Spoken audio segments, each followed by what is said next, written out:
जातीचे जातीचे जात अस्मितेचे जातीचे प्रतीक असणारे जात अस्मितेचे जातीचे रंगाचे आणि ठिगळाचे झेंडे सोडून निळा झेंडा स्वीकारून बहुजन समाजानं स्वाभिमानाची चळवळ निर्माण करावी।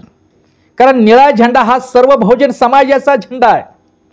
निळा झेंडा हा जातीचा झेंडा नाही, जाती अंताच्या क्रांतीच्या चळवळीचं ते राष्ट्रीय निशाण आहे। त्यामुळे निळा झेंडा हा एका जातीचा झेंडा नाही, जाती अंताच्या क्रांतीचं निशाण आहे। आणि म्हणून निळा झेंडा जातीचे किंवा ठिगळाचे झेंडे सोडून बहुजन समाजानं निळा झेंडा स्वीकारून बहुजन समाजानं आपली स्वाभिमानाची सन्मानाची चळवळ उभा करावी। निळा झेंडा हा जातीचा नाही। आंबेडकरवाद ही विचारधारा ही जातीची नाही, आंबेडकरी चळवळ जातीचे नाही। आंबेडकरी चळवळ चालवणारा आंबेडकरी समाज बौद्ध समाज हा जातीचा समूह नाही, तर आंबेडकरवाद निळा झेंडा आंबेडकरी चळवळ आणि आंबेडकरी समाज हा जातीचा नाही। त्या निळ्या झेंड्याकडे आंबेडकरवादा आंबेडकर विचारधाराकडे आंबेडकर चळवळीकडे आणि आंबेडकरी समाजाकडे पाहण्याची बहुजन समाजाची मानसिकता जातीची आहे, ती बदलावं लागेल। आणि त्याच पद्धतीनं जय भीमचं अभिवादन हेही जातीचं नाही। काय जय भीमचं अभिवादन हे जातीचं नाही, ते सुद्धा जाती अंताचं अभिवादन आहे। स्वातंत्र्य समता बंधुत्व न्याय धर्मनिरपेक्षता आणि जातविरहित लोकतंत्र राष्ट्रवादाचा प्रबुद्ध भारत निर्माण करणं याचं ते अभिवादन आहे। जय भीम म्हणजे आम्ही माणूस आहोत याची जाणीव असणं। काय जय भीम हे जातीचं अभिवादन नाही। जय भीम म्हणजे आम्ही माणूस आहोत, मी माणूस आहे, आम्ही माणूस असल्याची जाणीव आणि मानवी मूल्याचा संघर्ष म्हणजे जय भीम होय। तरी काय मातंग समाजातील समरसता मंच RSSचे दलाल असणारे प्रस्थापिताच्या कळपात राहणारे मातंग समाजातील काही प्रस्थापितांचे दलाल आणि त्यांचे बगल बच्चे माझ्या नावाचा उल्लेख करत असताना जे भीमट्या म्हणतात मला। काय मातंग समाजाचे व्हॉट्सअप ग्रुप आहेत, काय मला कमेंट करताना म्हणतात, काय आपसामध्ये बोलताना म्हणतात की माझा नावाचा प्रबुद्ध साठे यांच्यावरती कमेंट करताना ग्रुपवरती बोलताना किंवा आंबेडकरवादी निळ्या झेंड्याचं काम करणाऱ्या मातंग समाजातील आंबेडकरवादी लोकांचा उल्लेख ते जय भीमवाला म्हणजे भीमट्या करतात। म्हणजे मला म्हणजे सर्वच नाही, काही प्रस्थापितांचे दलाल आणि त्यांचे बगल बच्चे असणारे मातंग समाजातील काही लोक प्रस्थापितांचे दलाल आणि बांडगुळ आणि त्यांचे बगल बच्चे मला माझ्या नावाचा उल्लेख करताना भीमट्या म्हणतात, प्रबुद्ध साठे भीमट्या। पण मला त्याचा राग येत नाही, अजिबात राग येत नाही। भीमट्या मातंग समाजातील काय बांडगुळ आणि काय दलाल प्रस्थापिताचे दलाल आणि त्यांचे बगल बच्चे जरी मला भीमट्या म्हणत असतील तर त्यांचा मला अजिबात मुळीच राग येत नाही, कारण तुम्ही मला जय भीमवाला म्हणून मान्यता दिली। भीमट्या म्हणजे काय जय भीमवाला ना अत्यंत विकृत बुद्धीने ते म्हणतात भीमट्या।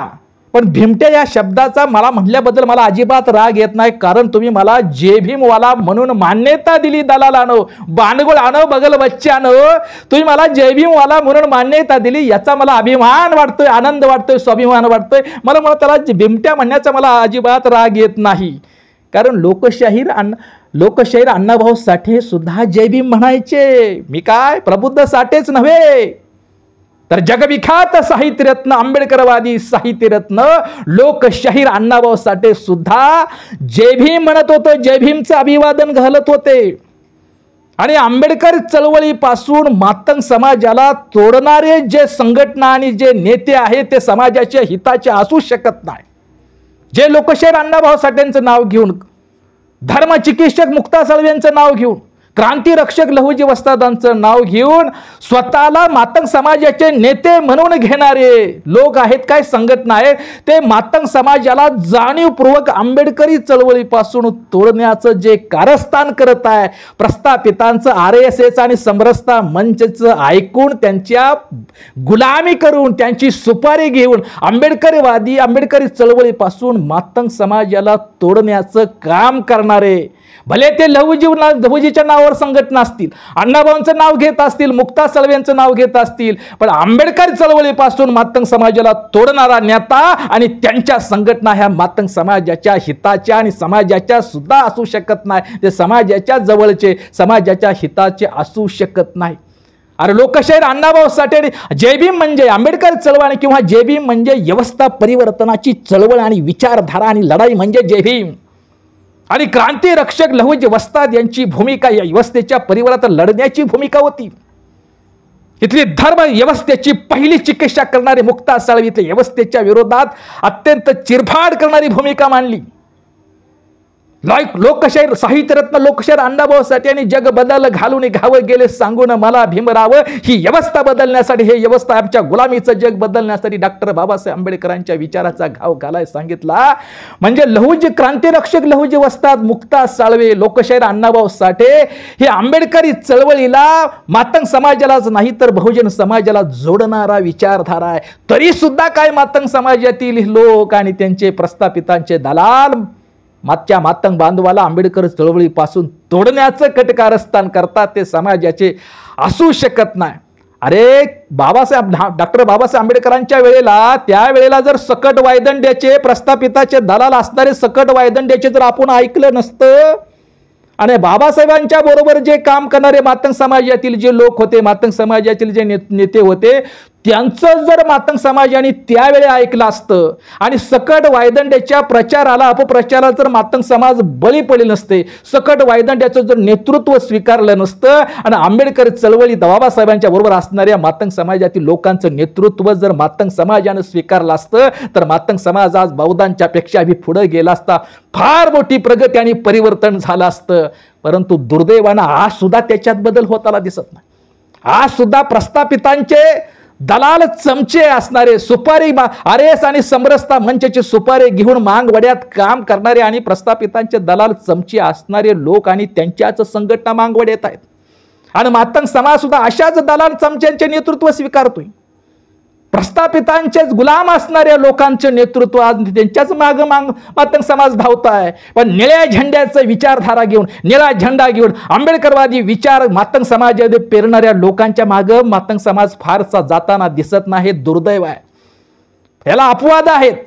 आणि यामुळे प्रस्थापिताच्या दलालाला तुम्ही नेता मानताय, प्रस्थापिताच्या गुलामाला तुम्ही आपला नेता मानताय. आणि उद्या जर आपलं वाटोळं झालं तर पुन्हा बौद्ध समाजाच्या, आंबेडकर समाजाच्या नावानं बोट मोडण्यात काय अर्थ आहे बाबांनो? अरे आम्ही चुकीच्या लोकांना निवडतोय. सकट वायदंड्याच्या मागं लागलो, आमचं झालं वाटोळं, आम्ही कुणाच्या नावानं बोट मोडतोय? आंबेडकर समाजानं, बौद्ध समाजानं आमचं सारं खाल्लंय. आंबेडकर समाजाच्या नावानं बोट. अरे तुम्ही चुके गुलामाच्या मागं धावला ना. तुम्ही गुलाम असणाऱ्या नेते स्वीकारलं. तुम्ही जातीच्या नावाखाली गुलाम, प्रस्थापिताचे गुलाम आणि दलाल लोकांना तुम्ही नेते म्हणून स्वीकारलं. म्हणून तुमचं वाटोळ झालेलं आहे. आंबेडकरी समाजामुळे किंवा बौद्ध समाजामुळे तुमचं वाटोळ झालं नाही, हे मातंग समाजानं समजून घेणं गरजेचं आहे. आणि आता तरी बदल करताय का? आता तरी आज जरी निळ्या झेंड्याखाली आंबेडकरवादी चळवळीमध्ये काम करणाऱ्या मातंग समाजाचं नेतृत्व स्वीकारून आज तरी मातंग समाज त्यांचं नेतृत्व स्वीकारतोय का? आज तरी त्यांच्या मागं त्या चळवळीमध्ये सामील होत आहे का? अपवाद आहेत. आज कुणाच्या मागं समाज आहे? प्रस्थापितांच्या दलाल, जातीच्या नावाखाली लहुजींच्या संघटना असतील, अण्णाभाऊ साठेंच्या संघटना, मातंग समाजाच्या नावाखाली संघटना असतील, असे प्रस्थापितचे गुलाम असणारे लोकांच्या संघटना आणि त्यांचे नेते, त्यांना आपण नेता म्हणतोय, त्यांच्या मागे मातंग समाज धावतोय. आणि या चुकीच्या गोष्टीमुळे जर आपलं उद्या वाटोळ झालं, होणारच आहे. जोपर्यंत मातंग समाज प्रस्थापिताच्या गुलाम असणाऱ्या माणसांना आणि त्यांच्या संघटनेला स्वीकारत असेल, तोपर्यंत मातंग समाजाचं नुकसान आणि वाटोळच होणार आहे. आणि पुन्हा जर झालं तर पुन्हा आंबेडकरी समाजाच्या नावानं बोट मोडण्यात काय अर्थ आहे? आणि म्हणून मी एवढं होतं आता तरी सुद्धा.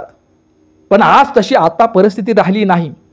उशीर का होईना, पण ह्या निळ्या फेट्याची, या क्रांतिकारक स्वाभिमानाचा फेटा, असा निळ्या फेट्याची शपथ घेऊन सांगतो का आज उशिरा का होईना, पण आज महाराष्ट्रातील मातंग समाज मला स्वीकारत आहे, माझी भूमिका स्वीकारत आहे.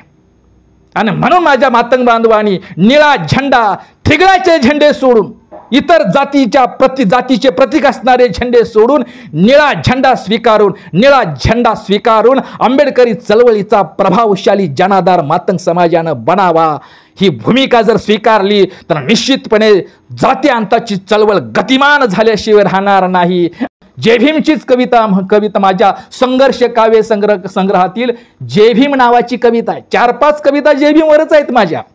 पहिला संघर्ष नावाचा काव्य संग्रह त्यातील मी जय भीमची कविता आपल्या समोर व्यक्त करून म्हणून सादर करून मी माझी भूमिका या ठिकाणी संपवत आहे। माझी जय भीम नावाची कविता आहे।